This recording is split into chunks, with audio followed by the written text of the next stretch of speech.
Same to same.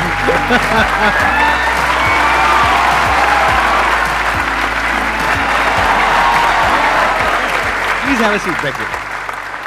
आप में से कितने लोग जानते हैं इनको, जिन्होंने कभी ना कभी इनकी कोई ना कोई वीडियो देखी है? सब जानते हैं सर, आपके सारे फैंस बैठे हैं यहां पर। तो अपना Q&A सेशन स्टार्ट करते हैं। सर हम जैसे ह्यूमन स्पीसीज अपने आप को ह्यूमन क्या नाम है सुपर क्रिएचर बोल रहे हैं, तो हम ये सुपर क्रिएचर किस बिहाफ पे बोल रहे हैं कि हमने सभी स्पीसीज को ओवरकम कर लिया, या हम जो अल्टीमेट पावर है उसके मकसद को साकार करने के वे में बोल रहे हैं? मानवता के सबसे चेतना के ऊंचे स्तर पे अगर कोई है वो मनुष्य है। ये जीव जो है ना, ये जीव के भीतर जितनी शक्तियां, उसका चेतना का जबरदस्त विकास जो पराकाष्ठा है ना, वो मनुष्य ही कर पाता है। अब आपको अपना विकास करना है तो अपनी चेतना के स्तरों को ऊपर उठाना होगा। सर के बहुत सारे ऐसे सेशन हैं जो स्पिरिचुअल चैनल के ऊपर हैं, आप देखोगे तो पाओगे आपके भीतर की चेतना ऊर्जा बहुत जबरदस्त है। टमाटर के भीतर भी जो रंग महकता है ना, वो उसकी वजह से। अभी जैसे ये शरीर चमक रहा है, लेकिन अगर गिर जाता है तो 2 घंटे में सड़ने लगता है, 4 घंटे में कीड़े पड़ने लगते हैं। फिर वो चमक है किसकी? तो वो जिसकी महिमा है, वो जिसकी महिमा है ना, उसकी महिमा आनी चाहिए। वो महिमा आ गई तो चेतना ऊपर ही उठती है। एक छोटा सा लाइन गा के सुना दूं प्लीज। हाँ। खटकती है रागादि के परिणति विकारी, स्वभाव के सन्मुख ये कैसे टिकेगी। समझ में नहीं आया? खटकती है रागादिक परिणति का मतलब है संसार की सारी बुराइयां बताओ अपने को खींच रही है कि नहीं खींच रही है, अपने को आकर्षित कर रही है, लुभा रही है। क्रोध है, घमंड है, अहंकार है, छल कपट है, आलस्य है, कामचोरिता है, जितनी चीजें बुराइयां वो अपने को खींच रही है। लेकिन उनके ऊपर जो सबसे बड़ा स्वभाव है ना अपना, जो आपने प्रश्न पूछा, वो स्वभाव जीव का उठना है। तीनों लोग जिसके ज्ञान में झलक जाएं, वो स्वभाव लेके पैदा हुए हो भाई। 3 लोग का नाथ आपके भीतर विराजमान है। इसलिए चेतना के स्तरों को ऊपर उठाते जाओ, बाकी के प्रश्नों के उत्तर चेतना के उठने से मिल जाएंगे। Thank you dear. बहुत बढ़िया जी। ये जो आपने क्वेश्चन पूछा है, इसके पीछे का मोटिव क्या है? क्या जानना चाहते हो आप? असलियत में जो सुपर क्रिएचर का मतलब है वो हम सबको समझ में आए। देखो, इसको ध्यान से समझो। बेसिकली आप ये कह रहे हो super creature in the sense कि हम बाकी सब जितने भी जानवर हैं और जितने भी जीव हैं, हम उनको डोमिनेट कर सकते हैं, which is a fact. Power के वे में, नॉट फिजिकल पावर, क्योंकि फिजिकली तो हाथी हमसे ज्यादा पावरफुल है, टाइगर ज्यादा पावरफुल है, बट फिर भी हम उसको बांध सकते हैं, उसको कंट्रोल कर सकते हैं, उसको सर्कस में नचा सकते हैं। ठीक है। किस पावर के बेस पे? अपनी थॉट की पावर के बेस पे। तो एक है हमारी थॉट की पावर, जिसके बेस पर हम अपने आप को सुपर क्रीचर बोल सकते हैं अगर चाहे तो। उसमें कुछ भी गलत नहीं है। We are actually super creatures, क्योंकि हमारी ये जो थॉट की पावर है, इससे हम कुछ भी क्रिएट कर सकते हैं। हम स्पेस तक पहुंच गए।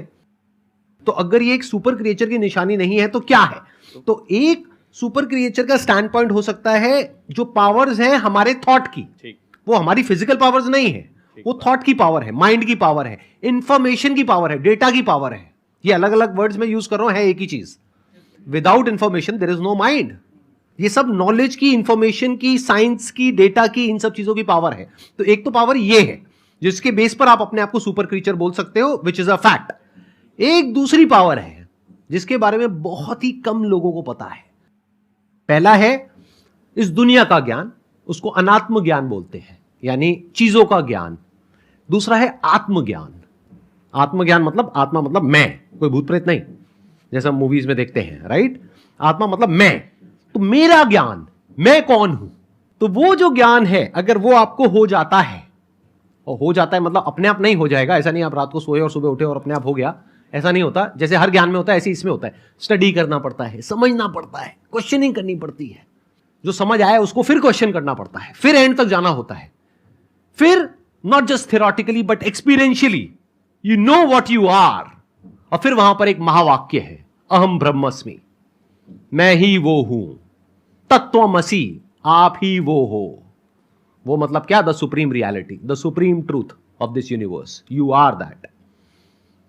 तो वहां तक आप पहुंच जाते हो, not just theoretically but experientially.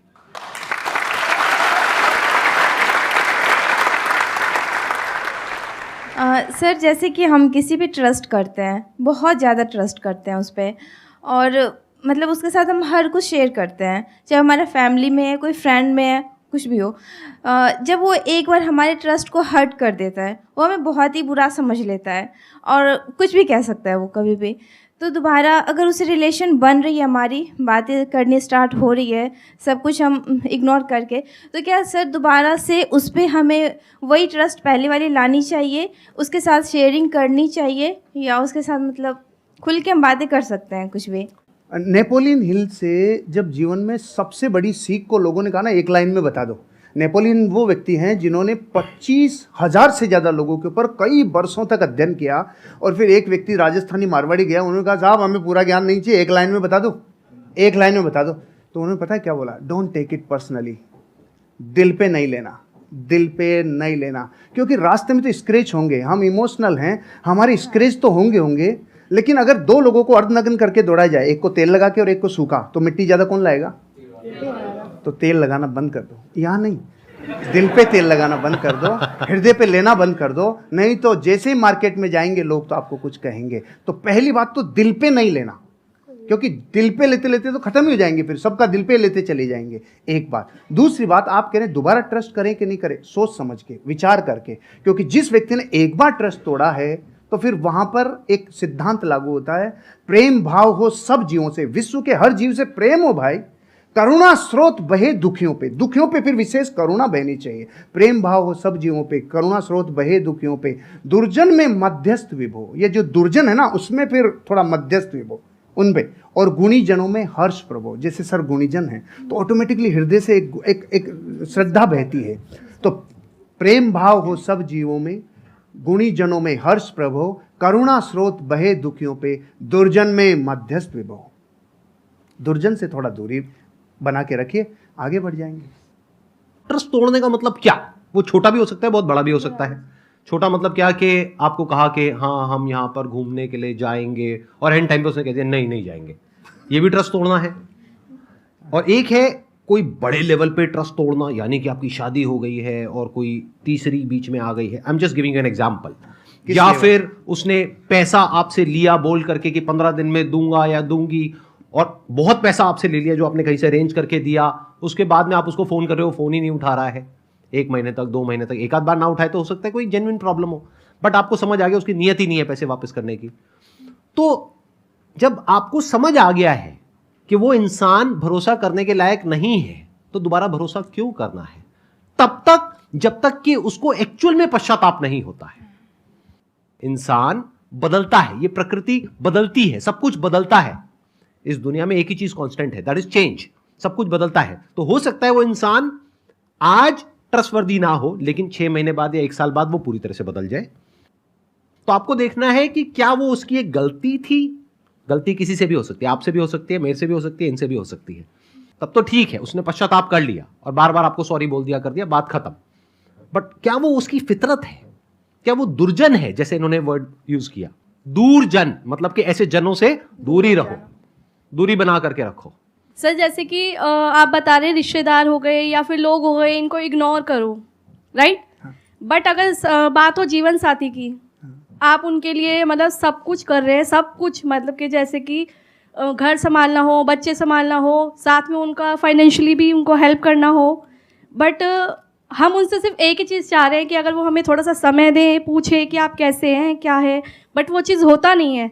तो उसको कैसे रियलाइज़ कराएं, या फिर उस इंसान को हम अपना फीलिंग कैसे बताएं? किसी भी इंसान को आप रियलाइज करवाना चाहते हैं तो यही है रियलाइज नहीं करवाने का तरीका। मत करवाइए, अपने हिस्से का काम करवाइए। डेरेन हार्डी से एक पति पत्नी तलाक की नौबत पे पहुंच गए। उन्होंने कहा कि देखो साहब हमारी काउंसलिंग करा लो, आखिरी मौका है, हम फिर छूटने वाले हैं, अलग अलग होने वाले हैं। उन्होंने अलग अलग काउंसलिंग की और पूछा उनसे कि आपके जीवन में इस रिश्ते को निभाने के लिए आपका योगदान कितना % है। तो पति ने कहा हाँ 50 मेरा है, 50 इसका है। पत्नी ने बोला 50 मेरा, 50 इसका है। उसने कहा बस यही रोग है तुम्हारा कि तुमने 50-50% रिश्ते को बांट रखा है। जिस दिन आप ये कहोगे नहीं इस रिश्ते को निभाने की जिम्मेदारी मेरी 100% है, उस दिन से आप जीवन में, क्योंकि आप अपने हिस्से का काम करो, उसका नहीं। अब ये तो है जो फैक्ट है। अब बात करते हैं जो रास्ते में आने वाली घटनाएं जो अनिवार्य है। आप और हम जब ये यात्रा करते हैं ना, पति पत्नी वाली यात्रा, आपके साथी वाली यात्रा, तो जीवन बदलता ही बदलता है। चंद्रमुखी काल आएगा ही आएगा, सूरजमुखी काल आएगा ही आएगा, और एक टाइम पे ज्वालामुखी युग आएगा ही आएगा। ये रिश्ते में उफान आता ही आता है। यहाँ पे देखो ना आप शुरुआत में गाने कैसे होते हैं, चोरी चोरी दिल तेरा चुराएंगे अपना तुझे हम बनाएंगे। सुशीला बैठी है ना इधर, इसलिए मैं ये गाता था, इसलिए बताया मैं। अच्छा, आपकी वाइफ भी आई हुई है? सुशीला आई है ना। अरे बिग राउंड ऑफ अप्लॉज। हाँ, नमस्कार जी, नमस्कार। एक बार ये कंप्लीट कर लें, उसके बाद आपसे कुछ बात करूंगा। हाँ, yes, please, yes. बैठिए। फिर गाने थोड़े दिनों के बाद थोड़ा बदल जाते हैं। जिंदगी में कोई कभी आए ना बदलाव। बदलते हैं कि नहीं बदलते? बदलाव को स्वीकार करना चाहिए, परिस्थितियों को अपना काम करने देना चाहिए। लेकिन आप जब पूरी ताकत इस पे लगाते हो ना कि सामने वाले को रियलाइज हो, नहीं होगा। फिर हमने उल्टी तरफ रास्ता, उल्टी तरफ अपनी ताकत लगा दी। आप अपने हिस्से का काम करो, एक दिन उसको जरूर समझ में आएगा। अब एक स्पिरिचुअल आंसर भी है। आपको पता है इन रिश्तों में कौन आता है? जिसका पिछला कैरी फॉरवर्ड बाकी हो। पूरा बदला लेगा, पूरा वसूल करेगा जितना बाकी था ना, क्योंकि पिछले बहू में वो पत्नी थे, आप पति थे, तो जितना अब समझ लो आप, मतलब कैरी फॉरवर्ड रिश्तों में आते ही वो है। क्योंकि अब जमाना बदल गया, युद्धों का जमाना नहीं है भाई, अब जमाना बदल गया। तो यहाँ बेरी बन के कई बार रिश्तों में ही लोग आते हैं जो अनंत काल के लिए आए हैं। इसलिए एक ही रास्ता है, सबसे क्षमा, सबको क्षमा। यही है परस्पर उपग्रह जीव नाम। Thank you. थैंक यू जी, बहुत बढ़िया। अच्छा, अब मैं एक बार, आपकी वाइफ भी आई हुई हैं, हाँ, उनसे कुछ सुशीला। बात कर सकता अरे हूँ, कुछ सर, पूछ सकता हूँ? एक बार माइक उनको दिया जाए। हाँ, हाँ, हाँ। हाँ, जैसे इन्होंने बताया एक काल के बारे में, स्पेशली वो मेरे को काल काफी इंटरेस्टिंग लग रहा है, ज्वालामुखी काल। तो ये काल वो अभी अभी नहीं आया हमारे बीच। अभी तक नहीं आया। मतलब शादी को कितने साल हो गए आप लोगों के? 17-18 साल हो 17 गए। साल, 17.5 साल। इनके बारे में कुछ ऐसा बताइए जो हम लोगों को नहीं पता है, मतलब किसी को, पब्लिक को नहीं पता है। अच्छी क्वालिटी और ऐसी कुछ नेगेटिव क्वालिटी। एक्चुअली सर ये ऐसे ही है कि कुछ भी ढका हुआ रखते ही नहीं, जो है ना, जो सबके सामने है। ये तो हो गई अच्छी क्वालिटी। जो हर सर इंसान सुनना में कुछ चाह रहे हैं प्लस वो भी बोल। होता है, कुछ माइनस भी होता है। जो सर सुनना कुछ- चाह रहे हैं ना वो बोल। ऐसा तो मुझे कुछ याद नहीं आ रहा कि कुछ नेगेटिव तो कुछ मुझे लगता नहीं है। हाँ, इन दिनों जरूर हुआ है कि थोड़े से फेमस हो गए हैं, तो हम दोनों कहीं अकेले निकलते हैं कि चलो थोड़ा टाइम के लिए स्पेंड कर ले, और मार्केट में जाते हैं, सर सेल्फी ये, तो वो थोड़ा एक मुझे नेगेटिव लगता है। लेकिन इनकी पर्सनैलिटी में कुछ भी नेगेटिव नहीं है वो। अच्छा, सच सच बताना, जब जैसे आप कहीं गए मार्केट में, अब एक तो है कि कोई लड़के आकर के फोटो खींच रहे हैं, चलता है। एक है कोई सुंदर सी कन्या आई कि सर मैं आपकी बहुत बड़ी फैन हूँ सर, और उसने आकर के, ऐसा होता है, और उसने आकर के मोबाइल आपको पकड़ा दिया, फोटो खींचो। तो ऐसे में क्या होता है? सुनने दो, मैंने भुगता हुआ है इसलिए मैं पूछ रहा हूँ। नहीं, ऐसे में ऐसा होता है कि सर फिर किस थर्ड पर्सन को बुलाते हैं कि भैया आप मोबाइल ले, सुशीला आप भी आओ हमारे साथ, फिर हम तीनों की पिक्चर होती है। मैं इसको साथ अकेले किसी लड़की के साथ। अच्छा, अकेले लड़की के साथ फोटो नहीं खींचते हैं? मैंने आज आपको पर्सनली पहली बार देखा है। मतलब आप जैसे मोबाइल में देखती हूँ मैं, उससे बहुत ज्यादा स्मार्ट हो, अच्छे लग रहे हैं।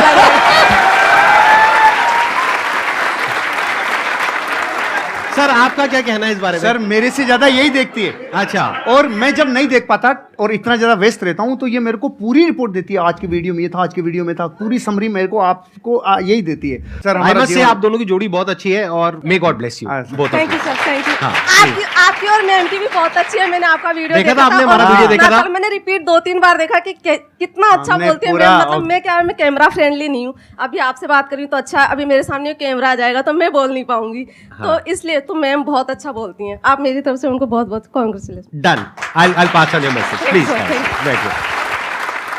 अब एक काम करते हैं छोटा सा, अगर आप लोग हाँ कहो तो पहले ही हाँ, पहले सुन तो लो। मैं पिछले कुछ टाइम से मेंटलिज्म सीख रहा हूं, तो इनके साथ कुछ किया जाए। आप में से कोई भी मेरे को अपना आईफोन दे दीजिए। तेरे वापस नहीं आएगा। हो सकता है वापस ना आए, मतलब ये तो गुरु दक्षिणा है भाई। चल जाएगा अगर अरे भाई नहीं नहीं नहीं, नहीं, नहीं। अरे प्रभु, कोई भी पर्सन का नाम सोचिए अपने माइंड में जो बहुत फेमस हो। वो एंटरप्रेन्योर भी हो सकता है, हॉलीवुड का भी कोई सेलिब्रिटी हो सकता है, बॉलीवुड का भी हो सकता है, हो भी सकती है, मेल फीमेल कोई भी हो सकता है, सोच लिया। बिजनेसमैन भी हो सकता है, कोई फेमस इंसान।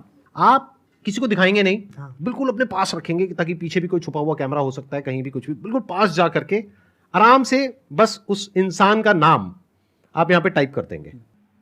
किसी को दिखाना मत। आप मुझे बस ये बता दो जिस भी इंसान के बारे में आपने सोचा है, नाम क्या है? वो इंडिया से है। अरे नाम नहीं है। उसका नाम क्या है मैं गूगल में एंटर करके सबको दिखा दूंगा। देखो मैजिक, अरे नहीं भाई नहीं, एक मिनट, आप मुझे बस इतना बता दो, जिस भी इंसान के बारे में आपने सोचा भारत है, से, इंडिया से है, एक बार आप आराम से उनकी फोटोज को देखिए, सिर्फ देखना है पास से। हाँ, एक बार और देखिए। I am already having something in my mind. मैं आप लोगों को दिखा रहा हूं मैंने किसको ओपन किया है, आप बाद में दिखाना। सबको दिख रहा है? कोई बोलना मत, बोलना मत, देखते जाओ। वो दिखाएंगे तब पता लगेगा कि एक्चुअल में ये है या नहीं है। ये मैंने गूगल ओपन किया हुआ है।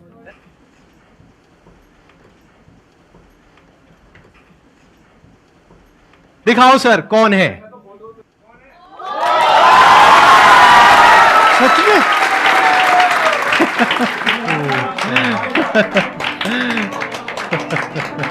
ये तो सर मिरेकल है, वाकई में मिरेकल है सर, ग्रेट सर।